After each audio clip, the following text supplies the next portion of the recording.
Okay, everybody, welcome to the latest episode of All Too Real 2. My name is Michael E. Cullen II, and with me, as always, is Sesame, take your goddamn shoes off at the mosque in Carta. Is that one word? Mm-hmm. Okay. Yeah. That works. I guess, yeah. Who knows what works more. Yeah. So apparently, our whole system doesn't work, so, Well, yeah, nothing works yeah. anymore, anyways, to escape from the world right now, let's talk about Miss Marvel episode 3. Sure. Entitled Destined, directed by Mira Menon, who also directed the last episode, written by Freddie Syborn, A.C. Bradley, and Matthew Chauncey. So, initial thoughts here. What did you think of it? I liked it a lot. This is my favorite episode so far. Thought it was really good. A good balance between action and the sort of exposition or a story or whatever. Yeah, I liked it. I like how they're building up. Her character. Hopefully, this will not only be a one season thing. Maybe they're building up to because right now it seems like they're just kind of building up her character. Yeah. Well, she is going to be in the Marvels, so Okay. So, yeah. So I think a lot of this is setting up her, hanging out with Captain Marvel and whatnot in the future. And Monica. Monica Rambeau, yeah. Or what's her name? Photon. Yeah, that's right, Photon. Yeah. Yeah. So I've got no complaints. I liked it. Yeah, it was my favorite episode so far. I love this series, though. I think it's growing each episode, and I like the way it's going. I know a lot of people don't. They're like, oh, it's too soap opera-y or too teen melodrama or whatever, but of course, there's going to be people complaining about whatever anybody puts on TV anymore. I've just come to that conclusion because anything I like or watch, I will find a post on Facebook just complaining about how horrible it is. And how and how woke it is, or how it's so much different than the comic books or whatever. People just like to be mean and upset about things, and I don't know. It bothers me sometimes. But Yep.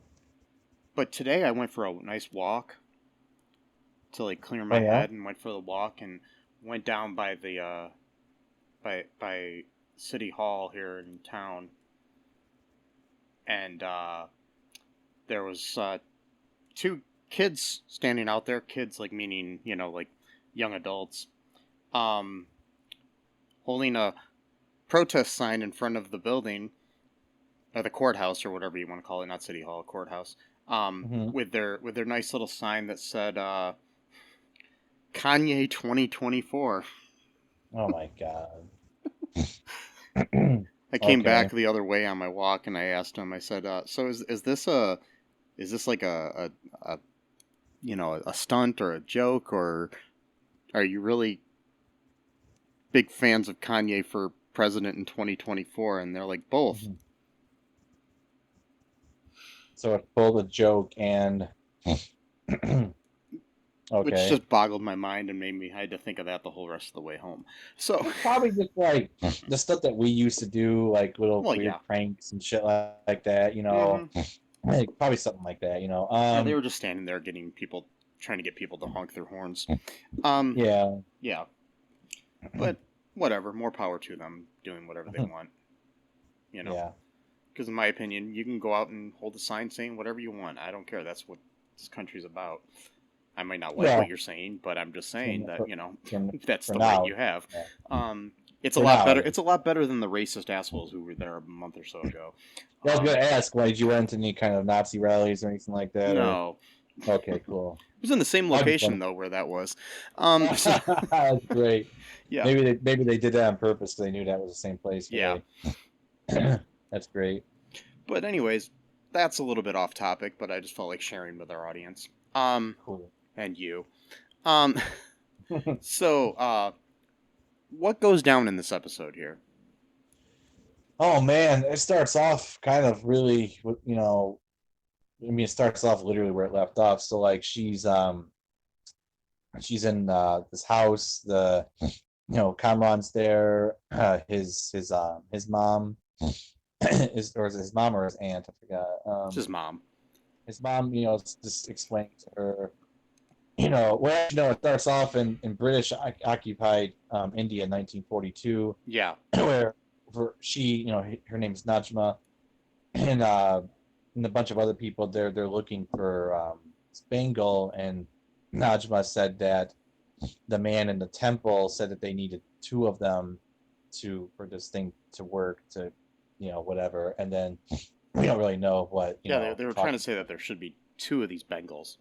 So they find one on a severed arm of a blue arm, which some people are saying might be Cree. Yeah. But there are gods and goddesses in Hinduism that are blue. So I'm like, well, maybe this was a god, and maybe that's where the god got their power from, kind of thing. I don't know. But like I'm just saying. And it could be both.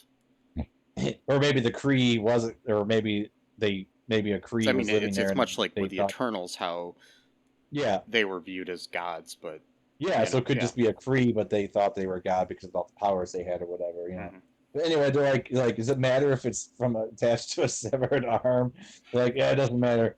They said we need two of them. And then Aisha shows up, and she tries on the one, and she gets a little bit of like a power up. It doesn't really last that long, and she's like, did you see that? To Najma, but Najma wasn't. She was looking the other way, and so she's like, we need to split up, which you never do in horror movies or anything scary. You don't split up the party. But anyway, no. We split up. You go that way, I'll go this way, and we'll be able to find it as like the whole place is crumbling, underneath them. And that's the last time we see Aisha. So far Aisha has been declared as like this terrible person, such a blight on the family. But when you see her, I mean, she looks like purity of heart. Najma just always looks like she's got some go, like she's devious. She's up to something. I don't mean that. I don't mean that like just her physical. I just mean like just her. There's a glint in her eye that makes it look. There's something like about her, like her face, that just looks like she's got something up her sleeve. Maybe literally, a bangle. I don't know, but like, and so that was the last time I saw Aisha. She disappeared after partition. My theory is that she already knew about the danger, and she pretty much took the other bangle because she didn't want to like destroy the Earth. Well, that we're getting too far ahead, but like, she knew about the danger, and then she went off and she fell in love and had a family, or whatever, or something. Kind of like how in Shang-Chi, his mom, was supposed to be really important in this other realm, and so was his dad and everything, and they fell in love, and kind of basically he went off to become an asshole, and and plus too, I saw a video recently, I didn't watch all of it, where it actually looks like they're standing on the 10 rings inside that cave or whatever they're in, trying to look for the bangle. And there's like a theory of maybe Wen Wu was kind of looking for more power for himself and knew about the bangles or whatever, which would make sense because the 10 rings, if anyone hadn't seen that, but then again, it's been like a year since it came out, but like almost a year. He was using the 10 rings in a very sort of just mediocre way, like not really exercising their like full potential of what they actually were. So knowing him, he probably wasn't satisfied with only the 10 rings. He probably wanted something else that would give him power too, and probably just use that in a very mundane way and not really reach like their full Yeah. potential. So that would kind of make sense of kind of sending them. And who knows? Maybe he was the one that was causing it to crumble. Like, oh, once they find it, I'll just kill them and I'll take the bangle for myself, type of thing or whatever. Who knows? I'm just saying that. Look, it was could kind of be, an interesting. Because then again, I mean, he had this 10 Rings was like apparently the secret society that ran the entire world, but yet so was Hydra, and yet so was the other Russian. So apparently there's like 3 secret societies that control the world history. Okay, I guess whatever. And anyway, or maybe one of them is like the real controller of the other 2, but they don't even know that they've been infiltrated. So maybe it's a 10 Rings that controls the other 2, or maybe it's Hydra that controls the other 2. Or maybe it's the other Russian one that controls. We don't know, And there's so many multiverses too, so it could be anything. Who knows? True, or could just be an oversight in the writers too. But no, never. So what I'm saying, they gotta keep track of like 80,000 movies, and 400 TV shows. I think at some point it's hard to juggle all of that information and oh shit, we made a fuck up here or whatever. Anyway, no, they would never do that, and nobody's ever done that in the history of any kind of writing ever. No, not at all. It's not like they even forgot Will's birthday in Stranger Things. No, that never happens. That was his birthday. Well, we forgot about it. Sorry. Yep, no. They didn't know that it was March 22nd. But anyways, exactly. So anyway, so we get that scene, and then Najma's telling Kamala, what's going on, who they are, and she asked them well, what are you, or what should I call you? And they're like, well, we've been called, many different things. She kind of goes through a list, the clandestines, the Majnun, the Unseens, but we're mostly called Jinn. And she's like, wait, did you say Jinn? And then it goes into the credits, So technically, Kamala is part Jinn, or at least half Jinn, or quarter Jinn, or whatever. They had been banished. In the comics, there is a group of people called the Clandestine. Mm-hmm. It's one combined word, but it's the D is capitalized in the middle of the word, so it's clandestine. Oh, destined, yeah. Interesting. In the episode's called Destined. Interesting. Yeah.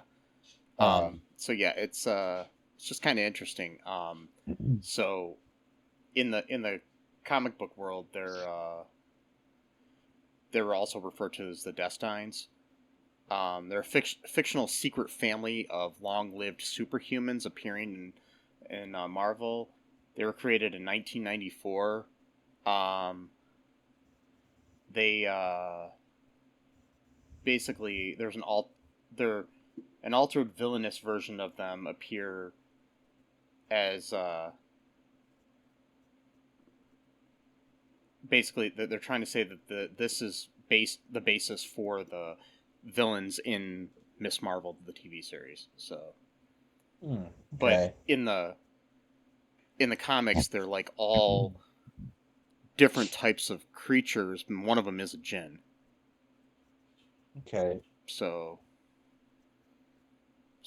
that's interesting. I mean, there's not, it's probably just an appropriation of the name as opposed to being a direct translation of them, because in the comics they're heroes. So yeah. These are just they said that they were exiled and they want to go back to their Noor dimension, which Noor is Arabic and Urdu for light. Yeah. And I don't know if it actually literally means light, and what they mean for it, but they live, which I don't think anyone's ever asked why were they exiles. Were they bad or what? Well, hopefully that gets explained in a future episode. I mean, Aisha doesn't seem bad, but maybe there was a whole group thing where you just punished the entire group, type of thing. Yeah. Even though, kind of in school when they would punish the whole group if one student was bad, which is totally fucked up. But anyway, it could be something like that. Because Aisha, I don't know. I just looked at her and she just looked pure of heart to me. She did not look like a villain at all. Najma, very much so. Mm-hmm. So I can't really. So I'm thinking Najma may have done stuff and then blamed it on Aisha, and that's what led to the stories of her being this shame on the family. Possibly, yeah. I don't know, but I'm just wondering. Because she did say something about later on about being betrayed. I'm going ahead. I'm not great at chronology these days. I just kind of talk Well, all that's over fine. the So basically, what we ended up having, so they had this little thing where they find out what's going on. Yeah, and they also say that the Bengal might be able to help them return, but they need Kamala's help. Right, because it doesn't really work on them. Yeah, because they're actually from this other dimension. Whereas, yeah, she even said that Kamran might eventually tap into his own powers at some point, or something will ignite them or whatever. Because they're kind of half, Well, he is definitely half Jinn, whereas Kamala might be like only quarter because of how many ancestors she has. how many generations so, it is. So Kamran might actually have more power than she does, technically. Right now, he hasn't really showed any indication. Other than super strength, it seems like they have, as sort of like a given, it seems like. They seem like they're just a little bit stronger than regular humans are. Yeah. But that just might be just because they are like special beings, kind of, And they haven't aged. I mean, they look like they've been around for 100 years or more, and they look like, young. So they must be at the same age that they were when they got banished, essentially. Yeah. Like they've never aged like a day, really since that time. But Cameron is actually 17, so. Well, yeah, because he's the son of yeah, I'm trying to figure out who's his dad. I don't know. Yeah, we know his mom. Then again, it could have been one of those things where maybe she killed her husband. I don't know. Or her then again, her type of people can just, asexually procreate. I don't know. Maybe. I mean, yeah, it could be. It's possible. I mean, we don't know. I mean, it's their Jinn. They could do. Yeah. And then anyway, so yeah, she goes home and she's like really excitedly talking to Bruno about it, and he's like, "What? You didn't text me like 8 hours ago? Like, let me know you're okay and stuff like that." And then she drops the Jinn card, and he's like, "Oh, I always knew there's something weird about that Kamala because he's got this sort of competition with Kamala because they both kind of like Kamala."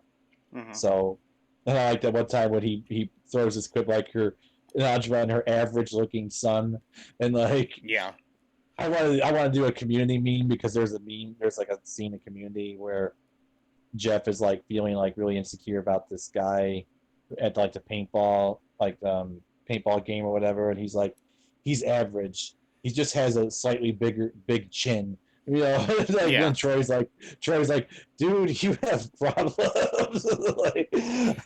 So I kind of want to make a meme where I'm just gonna put Jeff Winger's face on top of Bruno's face, and then put Troy's face onto Kamala's. Be like, dude, you've got problems. I don't know. Yeah. But, anyway, yeah. What else is going on here, dude? So, Bruno looks more into Jen. Like does some research. I guess there's like books where you can research this or something. I mean, there probably are. Oh, sure. Yeah. There are. Yeah.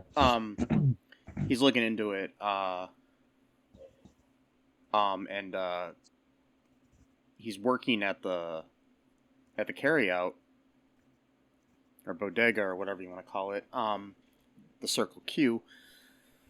Looking it up, and Kamala's dad comes in and buys a Hostess pie that he's not allowed to have.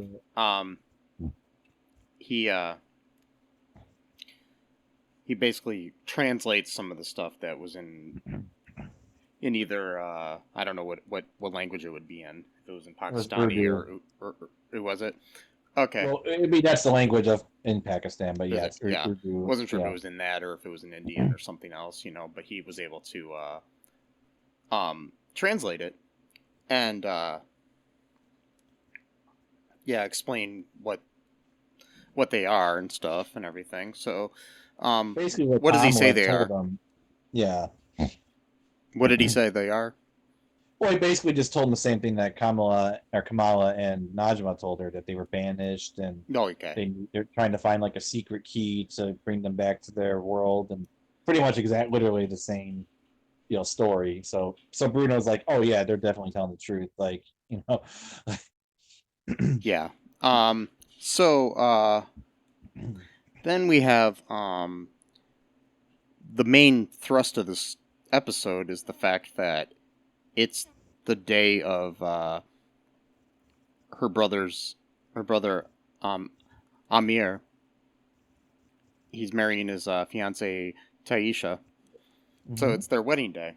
So yeah, what goes on with the wedding then? It's pretty cool. I mean, man, it looked like a really fun wedding. I'd love to go to like a Pakistani wedding if that's like a normal thing. Yeah, Yeah. because it looked really, really, really, really fun. And even the pre-wedding or wedding, I don't know what you call it, the not shower. What's it called? The day before the wedding where you have like a party. It's like there's a. It's shower. Is that what it's called? A wedding shower or Yeah. whatever. Usually. They had a bunch of really cool looking food there and shit, and um, Kamala was kind of, they were. It was revealed that Kamala's mom, Muneeba, that her mom didn't even show up for her wedding, so I don't know what's going. There must be a backstory for that. I don't know if she disapproves of Yusuf or just didn't feel like coming. I don't know. I think part of it might just be that she lives in Karachi, and True. it probably costs a lot to travel to the United States from Karachi. That's my guess Yeah, on it. Yeah. that's true. Well, I don't know because they said that they knew each other in Pakistan, though. So I don't know if they'd already gotten married in Pakistan, then moved to America, or then moved to Well, America first, and no, then they in the last episode they talked about the fact that if it wasn't for Captain Kidd, they wouldn't be in love. oh, Meaning they, so they fell maybe in love when they were in Jersey because of so maybe they because of Bon Jovi. okay because they said when they first moved there, I just assumed they moved together, but maybe they moved separately and just met each other after they Yeah, already I was under the been impression been that here. they met in Jersey. Yeah, because he mentioned Bon Jovi. I mean, then again, you Mm-hmm. technically you could be. Well, this is the '80s and stuff, and And back then she then, also, I mean, the mom talks about in this episode at one point that she felt really lonely when she moved to the United States. yeah, Um, and not saying that she wouldn't have been lonely if she was married, but what I'm saying is that she said she found her family and all this other and friends and right, stuff like that. So I'm assuming that happened after she moved to Jersey. maybe. I don't know. Well, she did say that Amr was in Hmm. diapers though at the time. So I don't know. Maybe all this is like a Oh, did she? I no, didn't. I missed that part. maybe yeah, because she said because her father was working all the time for very little money, and Amr was in diapers at the time, and then again, this could be like an extended timeline too. It could Yeah. not be all at once. Anyway, whatever. It doesn't really matter. It's just that was like a moot point. Just kind of went on tangent on, but like, and so they had like this pre-wedding cool party with really cool food and shit like that, and apparently there's this tradition where like you have to hide like the groom's shoes or something, which seemed kind of fun. Um, but they They hid hit all all the of his shoes, shoes. Yeah. not just one pair. And then like Muneeba's friends like said something like, "Oh, it's mother and daughter. It's like the eternal struggle." And then she like pats Kamala like, "Don't give your mother any trouble." And she's like, "Oh, me, yeah, oh, kind of thing." And he's like, "Oh yeah, she's no trouble at all." It's like really the past two episodes you've given her nothing but grief, but Yeah. Exactly. every action she's taken so far, but in polite company you don't want to argue or whatever. So oh no, she's a perfect child. Another interesting thing about Kamala, I mean, this is like a personal thing. So like, she reminds me of a friend I had when I was in elementary through high school. Yeah. She was not Pakistani, but like her facial expressions are like so similar. Huh. So like this like the little things that Kamala do, like when she'll like kind of scrunch her nose a little bit and stuff like that. Yeah. I just thought that was really interesting, like because like I mean like it's almost like I'm seeing my friend a little bit like in her, so that's kind of a cool little thing. So the wedding, yeah, the wedding shows the actual wedding. They have this really cool dance number where they do where Bruno's part of it. Yeah. I think Amir's a part of it at one point. I think they're kind of doing like a Bollywood type of like they might be like reenacting like an actual scene from like a movie or something. I'm not sure. And then and just right, you know, um, Kamala asked Bruno to dance, like, oh my god, we're gonna get finally we're gonna get like our first, like, maybe our sparks moment. I mean, we already had a moment in the first episode where it looked like they might kiss, but then like Bruno kind of like he like changed the subject or whatever, Yeah. which is interesting. Just another point here, like, so like they're all Muslims in this show. Yeah. But like they must be like maybe more progressive minded, or maybe I they're think not so. like super religious. Because I know just from my time in the Muslim community, like a guy and a girl wouldn't just be like hanging out with each other. Like, especially, I don't think Bruno is a Muslim, so that Yeah. already is an issue where you're like a woman's not allowed to marry a non-Muslim man, which I think is ridiculous, but that's like the rule. A lot of religions are like And that. so I don't know. Yeah, I don't know if Bruno come well because in episode 2, when not Nadia or Nakia is running for the mosque board member, and she tells Bruno to work on the converts. So I don't know if that meant that he is also a Muslim, or if just because I don't he's think it did. white. I think it just meant that he's just kind of helping with her campaign. Okay, it's because some of the converts were white, but there were a few black Yeah. converts in that group too. So I don't know if that was That brings up another thing implied. too about Bruno, though, too, is the fact that he does tell Kamala that he got accepted to Caltech. So Right, because he didn't want to tell her at first because he didn't really wasn't sure if he wanted to go or not, because of. Anyway, so they're about to dance, then Kamran has to ruin it again. Then again, he was doing it to save them, because Najma and the rest of the group were like, all right, we're done asking. We're just going to make her help us get back. Doesn't matter. Because Bruno found out that, like, if they do this, it might cause, like, huge explosions. Like, I don't know if it would just destroy the whole Earth altogether, or just, cleave it in half, or whatever. So that's why Kamala, was like not really sure about this, but they're like, we don't care, we want to go back to our dimension or our world, so we're just gonna force her, to help us, which is kind of weird because how could you really force her to help you since the power comes from her and it won't really work for you? So how can you really force her to use her power to help you since you can't do it yourself? Like, it doesn't really and make it's any sense. Like, but they don't care. I mean, and the thing that really is bothersome, like this is similar to like the Eternals, where they don't care if they kill everybody just for progress or to get back to where they want to be. yeah, like basically like the Celestials or whatever. Like, Yeah, I'm just gonna let the Celestial grow out of the Earth and just destroy the entire planet, basically. yeah, and then everybody dies, and then we just start from scratch. And that's almost how they feel here. It's like, we don't care if we destroy Earth or even just destroy Jersey City or whatever they're just destroying. That's gonna happen. Who knows? Because they said it's gonna be a big boom. They didn't. He said, I don't know what kind of big boom it's gonna be, but it's like. Yeah, Najma, she acknowledged that it would be dangerous, but she didn't tell Kamran that. So Kamran comes to warn them. So technically, he's doing a good thing. He's not really trying to. Well, no, I don't see him as a bad guy at all. So yeah. He's not trying to like ruin their dance or whatever. He's like, they're gonna kill everyone in this building. I mean, because right that's what you need in a good as a writer in a good triangle or lovers triangle sort of thing, is because you don't want to have there be an obvious bad guy, because then it's just okay, of course she's gonna end up with this guy. Yeah, exactly. So yeah, he warns them that the group, they enter through the to the hall. So then Kamala pulls the fire alarm because she's like, I'll distract them, and Bruno's like, is it really that easy? And she's like, just stick to the classics, and pulls the fire alarm. Yeah. And then apparently someone saw her do it, or claimed they saw her do it. I think her mom saw her.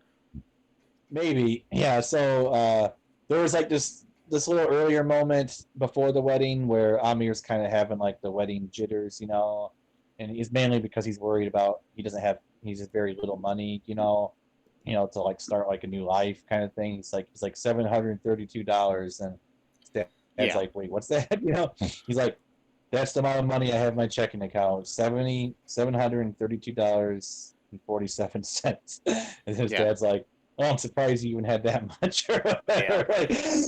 Like, I guess in the And comics he's like, he's a guy that's not really good with his money, so "Oh, and okay." And his fiance's family doesn't like that fact about him, so oh, I but they didn't see. really go into that too depth. They made it more like it was an internal struggle as opposed to somebody putting it on him. Well, that's what it was because he was in grad school, so it was more of like Yeah. he's just studying. He can't make that much money because Mm-hmm. his job is basically to go to school. Because he's probably doing it like all day, whatever. So he's like, "Don't worry about that right now," and he does the whole speech about family and courage, that whole thing, whatever Marvel thing. And then our superhero thing, and then so that was kind of a nice moment. Kamala, she kind of witnessed that from There was a afar. part in the episode where Kamala talks to the Aman. Talks to Oh the yeah, Imam because about he's at the wedding party or the yeah, pre-wedding, whatever you and call it. I can't think of the word. It's not a wedding shower because that's more of like where you get what there's a word. Well, I can't think of it. There's literally a word. well, there's a bachelor party and a bachelorette party, but that's Yeah, different I'm than not thinking of that. I'm talking about the pre-night. There's a whatever. I can't think of it. yeah. Anyway, it doesn't matter. I'm just getting sidetracked on these dumb little side Yeah, but issues. But he gives her advice and basically saying that 'cause she's asking about what Nightlight could do to be viewed as a better person. And this is after she's Nakia has basically told her distaste for this new hero and stuff like that. right. So we have the best friend who's And how the what's that organization called? the DODC, Department Yeah, of Damage Control, but yeah, they've shifted. they came right into the mosque didn't take their shoes off and everything Oh, too. exactly. I forgot about that. Yeah, Yeah. total. So that's so disrespectful to a mosque. You're not supposed to Mm-hmm. keep your shoes on. And they just walked in like with just so disregard, disdain, and plus too, the guy told her to be respectful, and we could already see a sort of tension. Like it's not really good cop, bad cop with them. Like even like when she was like asking Zoe like what race the person was, you could see him like being uncomfortable by these questions. Like were they Middle Eastern? Were they South Asian? Yeah. Do they talk with an accent? And you could literally see kind of like really like stop with these kind of questions. Like Yeah. like that kind of look on his face like. Yeah, and but anyways, so she was upset about that, told her about that, but the but anyway, she's talking to the imam, and he says she asks like what could do to make people think that they're a good person and stuff, and says good isn't something that you are, it's something that you do. Yeah. So yeah, That was interesting. it's good advice. And it's a very Islamic concept too. It's about good deeds. It's like no one's like either seen as inherently good or bad. It's what you do with your life kind of thing. And it's more realistic know. than in a lot of movies and TV shows when somebody goes to their religious or other type of leader, whether it be a teacher or their old wise person who basically just flat out turns things on them and does things differently. This is more of a like thinking person's type of answer. Yeah, exactly. And plus, too, he's also the one that was told them, if they come in next time with the search warrant to remove their shoes before they Yeah. walk into the prayer hall. And she just kind of looks at him with like this sort of like grin on her face, like, "Oh yeah, okay," like I don't give a shit, you Muslim piece of shit or whatever, kind of. Yeah. Basically she's like the white racist of this episode of this series, or whatever. Maybe, or she's just disrespectful to everybody. Who knows? Yeah, could be. Well, I know, but she was like asking leading questions to Zoe off the bat. Oh yeah, asking her if she was Middle Eastern or South Asian. Why would there be any indication? Like, well, maybe like, on the video they saw somebody had brown skin, because I think they also probably looked into like Hispanic neighborhoods and stuff too. Maybe, yeah. Yeah. So yeah. Yeah, so the wedding, goes off without a hitch originally, and then, Well, Kamala. speaking of brown skin, the wedding band had an interesting name. It was Brown Jovi. Yeah, that's right. I really wish I wanted them to be able to hear him play a song. They I didn't know, get to play. but instead they actually cut to the real version of "Living on a Prayer" by I know, Bon Jovi. but I tell you what, by the end of this series or season, there better be a performance by Brown Joey at some point. I know, like, or something. we were robbed of that. I guess they had to talk John Bon Jovi into letting them use their music and stuff. Oh, really? Because he doesn't like to license his music that often. Yeah. And the way they convinced it was the fact that the show is basically about two young kids in Jersey trying to make it. And he heard that from them, and he says, "Yeah, use it." That's awesome. Yeah. So they start playing "Living on a Prayer," which is interesting. It's a song choice. As these Jinn start causing problems. And they go into the kitchen. They punch a security guard at first. Then I love the scene where she's like, "Everyone, you need to get out right now." To the chefs, people working in the kitchen, they just kind of look up at her and they go back to work. And then one of the guys just randomly punches one of the chefs. The guy wasn't even in his way or anything. He just punches him just because. Yeah. And then the one woman's like, "No, absolutely not," and just drops the stuff and walks away. Nope, I'm done. I thought that was. I love that. She's like, "No, absolutely not," and drops the artichokes or whatever she had holding, a box of or whatever, and they all run away. They had this really cool fights. Sorry, am I dominating the conversation too much? Oh no, you're good. Don't worry. Okay, I just want to make sure. Do you want to take a quick break, really quick, and then we'll come back and finish this up? Yeah. Okay, we'll be right back, folks. No Outlet Live. Hey, I'm Jay Remy, host of No Outlet Live. If you're in a podcast that explore any and everything, check us out. We stream anywhere you listen or watch podcasts, or just type No Outlet Live, one word, in your Google search bar to find the show. Live Saturdays at 7 p.m. Eastern Time on Facebook. No Outlet Live, your road to boredom ends here. Do you like Tessa? Do you think this will be a date that can last? Well, she's not very articulate. And we are back. So we have this big fight go on between the clandestine people and or Jinn or whatever you want to call them, and from the Noor dimension. Mm-hmm. And basically Kamala, Cameron, and Bruno are taking them on. And so they, at the end, the DODC agents arrive and capture the clandestines, including Cameron. I was worried that he died at first when he fell to the floor. Oh yeah, me too. I thought there was blood underneath his head. I'm like, oh shit. Yeah. Did he just kill off a main character already? That'd be scary and stupid on their part. But anyways. Well, no, but I was I'm like, he's a kid. He's never we could kill any children now. Yeah, we're not gonna kill a 17-year-old who looks like he's 30. But well, I know. I mean, his character. 17. I know. I'm joking. Yeah, he probably is 30, but I don't know. But I don't know either.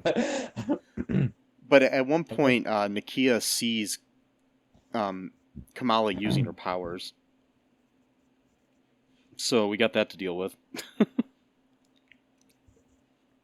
In a future. Yeah, probably. She's like, what was that? I kind of think if she had just shut the door or locked it or whatever with, the hardened light or whatever it's called. Yeah. Hard light. Yes. It's like, no, that's not a good name. Hard light. No. Hardened light. I wonder how that was we're going to come. In college. Oh, wait. What, hard light? Joking. Wow. I wonder how we're going to get to the name Ms. Marvel. I have a theory that at the end, Captain Marvel might show up. And give it to her. And then she's going to get the name Ms. Marvel. Because so far, they're like Nightlight, Hard Light. Yeah. these Nora lights. She's like, no, it doesn't work either. Like yeah, because like Nakia earlier on is like at one point says nightlight. What kind of stupid name is that or whatever? So yeah, so we're kind of building up the whole like best friend doesn't know what you really are but hates you kind of thing. Yeah. So we're we probably see in going to like have every DC or Marvel property at one point. So we're probably going to have a falling out between Nakia and at least for like the next few episodes, and then we've only got 3 more episodes, so we'll probably have like an episode 2 where that's going to happen. Then she'll probably come around, possibly, or maybe she just sees things differently because it's her friend. Yeah, true. It could be, So. Well, she was kind of pissed off that they were right in the middle of counting the votes for her election when the ODC walked in, when basically upset everyone, and she won, or thought she won at this point. They didn't count all the votes yet, and she's like, well, prospective member of the law scored. Hopefully, there's not a stolen election and then an insurrection. Oh, no. Yeah, exactly. We don't have like a Trump coup going on where just find me the ballots, man. Just find me the votes. Nakia is actually Trump in like a disguise. Like rips off his face and transmogrifying device or something like that. So I do really. Oh, go ahead. Sorry. No, you go ahead. Well, I'm just saying, I really do how I like how they're portraying Muslims in this show. Oh yeah, as like being like a variety of people. Yeah, they're human. They're not a stereotype. Yeah, a lot of early shows about Muslims, even ones that were trying to have like a positive spin, it would either one extreme or the other, where it's like Muslims are people who live by the book. They read the Quran every morning, noon, and night. They pray 45,000 times a day. They're like machines almost. But there's just as much variety in any religion of people. You know what I mean? There's going to be people that are exactly devout Christians and people that aren't. Yeah. Yeah, and then you got like, and the other extreme was like, it was someone who's just like Muslim by name or cultural, but like they had like really no connection at all to like the community or the mosque. And so like it was, or of course you had like the terrorist stereotype. So pretty much those three like extremes were pretty much like the main, portrayals of Muslims in TV for a really, really, really long time. So now you got this, and you mix it in with the superhero stuff. It's just like a really, really interesting how they're portraying it. Because again, you got like Kamala. She doesn't wear hijab even though she's 16, which by that age, you're supposed to be wearing it by puberty. If you follow things by like the really more conservative, But her friend Nakia, she does wear the hijab, but then she gambles because she did that bet. Well, gambling's forbidden in Islam, so it's like there's like this again. It's like you got like this like nobody's like everyone's like a sort of like a contradiction in a sense. Like no one's like a one thing, like a one track thing. Like her mom doesn't wear hijab, but she found her home in the mosque. And I like that because like that was kind of my experience when I was involved in the mosque. I mean, I'm not really that much anymore, or really at all at this point, but there was a period of time for about 2.5 to 3 years where I was pretty much there all the time, and I would see that going on. I would see like girls or young women in college who wore hijab and like even like wore like like long dresses and stuff, and some of them would actually be more progressive and liberal minded than the women who didn't wear hijab, would actually be more conservative in thought. Yeah. So it's not like you can't just stereotype people into like it's like maybe there's actually a variety of people on this planet. Exactly. Well, that's the thing, is because there's actually a term that was invented by a French. I'm not going to go on too long of a tangent here, but like there was like a term invented by a French philosopher or like a political science guy. I don't remember exactly what like his main thing was, but he coined this term that basically meant like Islam centered or whatever it would be in French, and basically it was this idea because he picked up on this too, that like quote unquote native French people, which even that is what makes a native French person, because there are people in France who spoke a different language than French. Whatever, I'm getting off track now.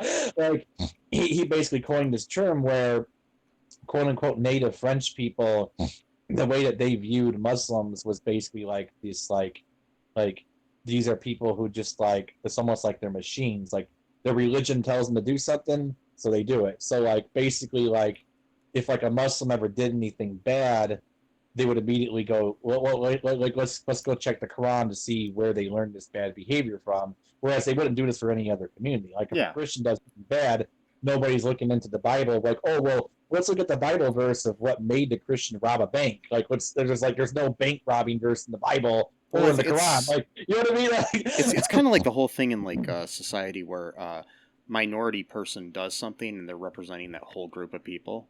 Yeah, exactly. When there's various types of people within that group and people don't understand it, it's like trying to say one tree on Earth represents all trees.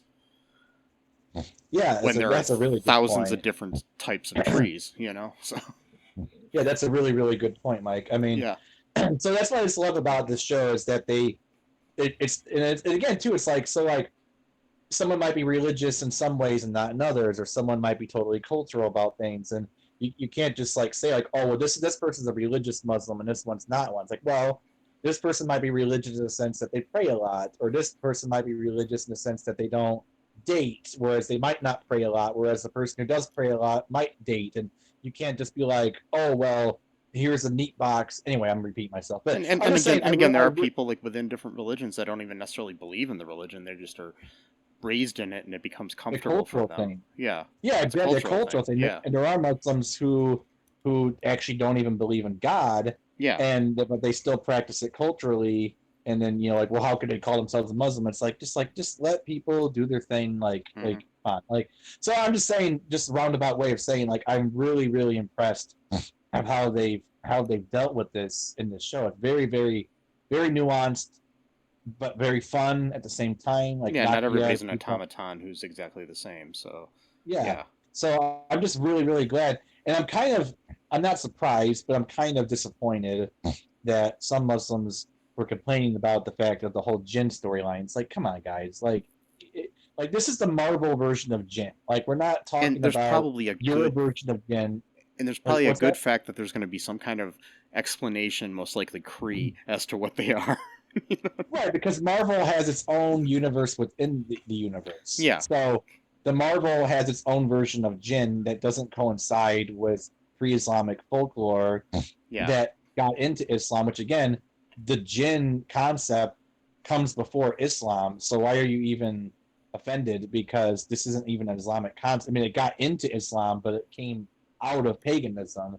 And plus, too, none of I'm mistaken here, it's either in the Quran or in a tradition that there was actually a group of Jinn who actually converted to Islam because they were so inspired by Muhammad's preaching that they pretty much just joined the Muslim community as Jinn and actually would pray with the Muslims like during prayers. So it's like, if Jinn are so evil, well then by definition you're going against your own scripture because it says that a group of them became Muslims. So are you saying that Muslims are bad? And you see, the thing is like the negative aspect of that is just it's a headline that sells a story. It's just like I read a story once where some people in like the Nordic countries of this world were upset about Thor. Oh, okay. So that could just be one of those things. Yeah, like it's just grab a headline. They're trying to sell a paper, or not a paper, but you know what I mean, a website, get clicks. You know, it's clickbait bullshit. So basically, they did a "we got this covered" kind of thing. Yeah. You know, which I haven't seen much of that. Have they gotten shut down? No, they're still sadly around. They just keep recycling. I haven't seen any of their posts on Facebook anymore at all. Like, I see them all the time, and they tend to recycle articles like over and over again. Like, so you'll think it's new, but you're just like, I just saw an article today saying that Jesse L. Martin's leaving the Flash, which was announced months ago. Yeah. So it's just... Didn't we do research on this to find out who owns it and how much money they make and shit that one? Mm-hmm. They make like $500,000 a year. It's probably just one random person who does all this shit too. Probably. You know, and it's like, there you go. They make money off this shit, and we're struggling with our pocket. Anyway. But anyways, let's not give them any more time. Good point. So anyways, at the end of the episode, Kamala and Bruno escape, and like I said, Nakia had seen Kamala using her powers. And then Sana, her noni, or grandmother, contacts her, revealing to her that she also saw the vision of a train, insisting that Kamala, and then insisting that Kamala and is it Muneeba? How do you say it? Muneeba. Visit her in Karachi.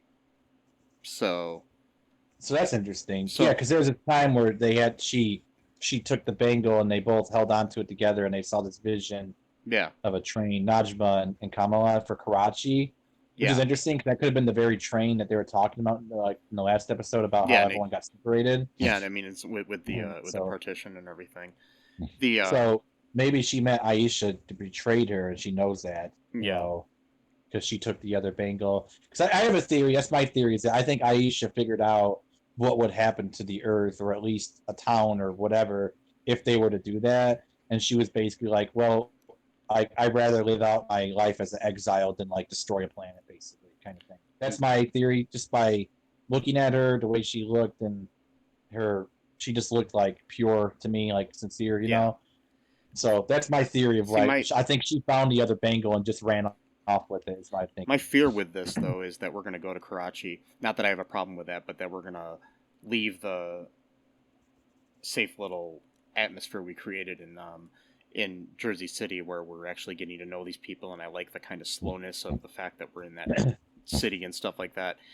I guess it would be cool to see different parts of the world that we haven't seen in Marvel in the past, because, you know, Jersey is basically just, you know, I don't know, New York's toilet.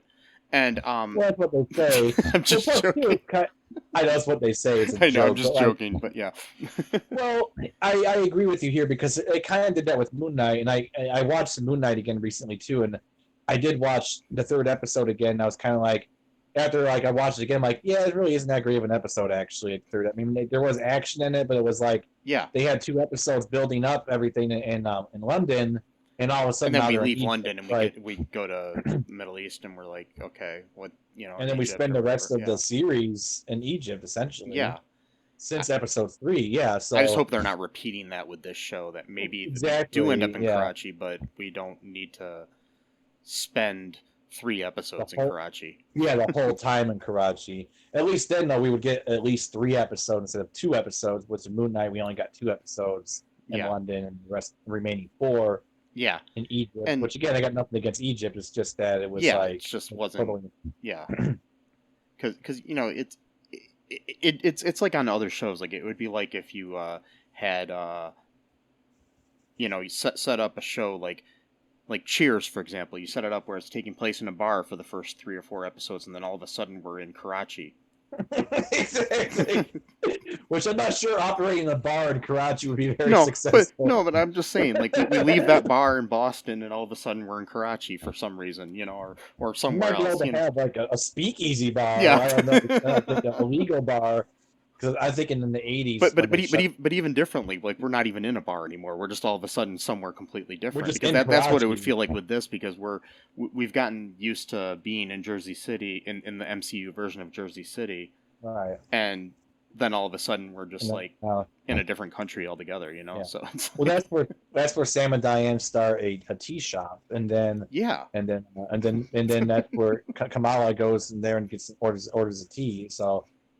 And you know, and then Diane's wearing a hijab, you know, because she lives like in a Muslim country now, and Sam is, you know, he's serving up his coffee and tea in the cafe or whatever. And we should do a sketch about that where Sam and Diane moved to Karachi, and it's I don't know. That would be different. But before that though, we do get a thing where. Kamala shows up, and her mom asks her if she pulled the fire alarm. Yeah. And they're like, we can't help you if we don't know what's going on with you. That whole because I think she's in on what's she's kind of guessing what's going on in a way. From like the just the timing of everything, like where when you know, it's like, oh, Kamala goes to AvengerCon.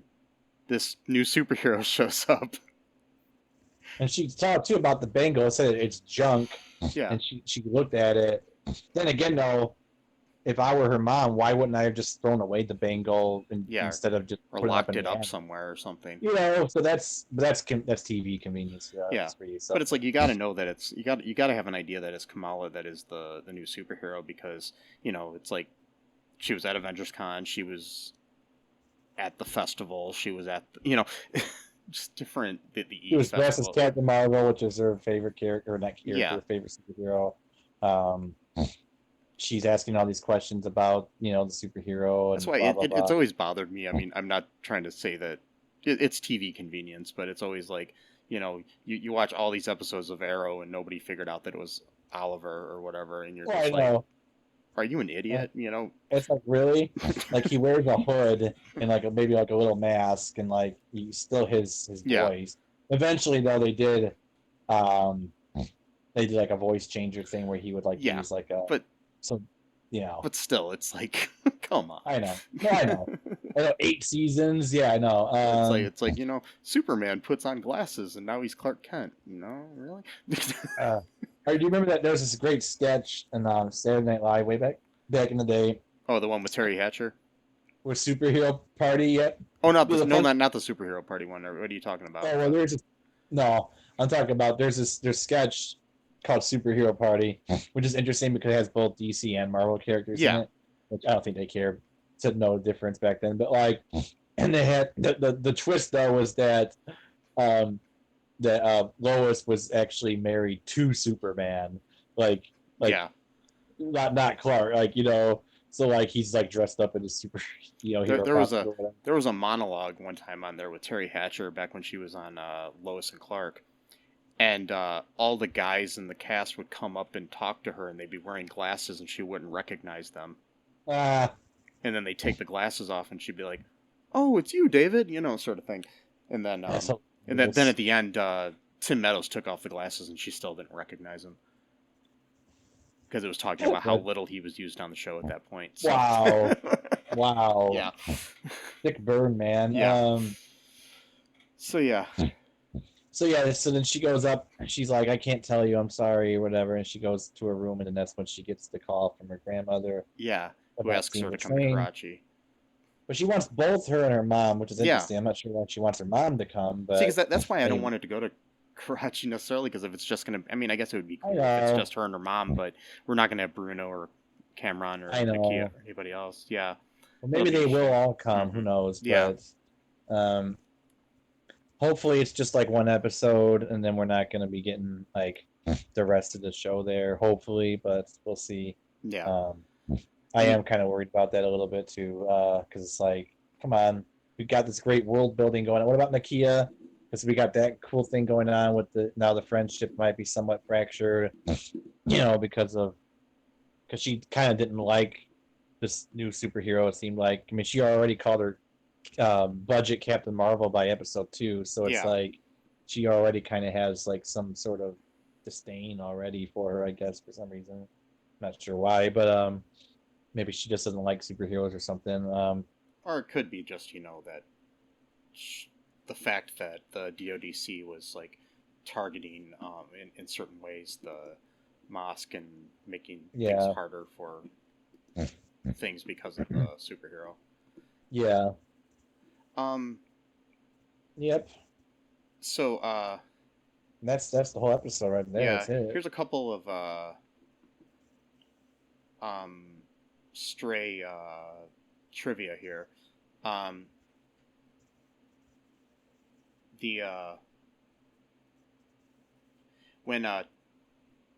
Aamir and Taisha are getting married, an excerpt of the song Tarabina from the Bollywood film Guru can be heard in the background. This song was also previously used in the animated film Planes. Wow. Yeah. So Kamala's father discusses the strange appeal of Hostess fruit pies to him.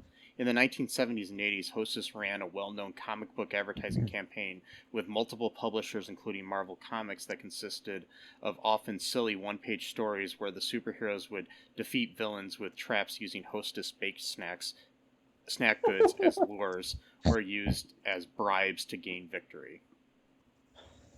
Okay. Yeah. That's hilarious. Yeah, so there was just some random things that I thought were interesting. Well, technically, the Kool-Aid guy's a Marvel character. Did you know that? Well, yeah. Yeah, isn't Colonel Sanders too or something? He's either I think or Santa Claus is. Yeah, I know Colonel Sanders isn't one of the comic book, franchises. Which is hilarious because there's an episode, or not an episode. There's a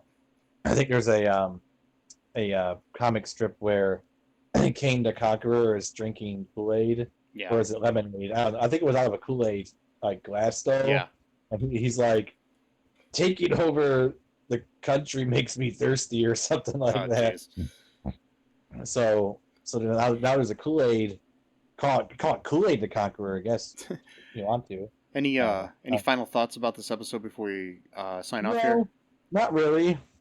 Alrighty. Well, I just can't wait until next week because I'm really loving this show. Hopefully you enjoyed this episode. If you did, please subscribe, share the show, like it, put up billboards in your town for people to listen to it. Donate $5,000 to our Patreon. Or hey, 5 million even. Even 5 million, sure, yeah. That'd be great. Or at the very least, contact Pop-Tarts. Do a massive campaign for Kellogg's to have them give Mike and myself a lifetime supply of. Or Hostess if you want. I mean, that'd be cool or Hostess, too. Yeah, if you want. Or Kool-Aid. Crap. Yeah, no, he's been Kool-Aid. I would rather go with Pop-Tarts or Hostess, but well, if they want to sponsor us, I'm cool with that. I mean, I'll start drinking more Kool-Aid if they sponsor us. But anyways, until next time, just make sure you share the show with people. That's the easiest way to get us out there. Buy some merch. Everything at all2real2.com. And now more than ever, just be good to people. Treat people like humans. Oh, what a concept. Yeah. That's all I ask. Okay? Kind of big ask. I know it is, sadly.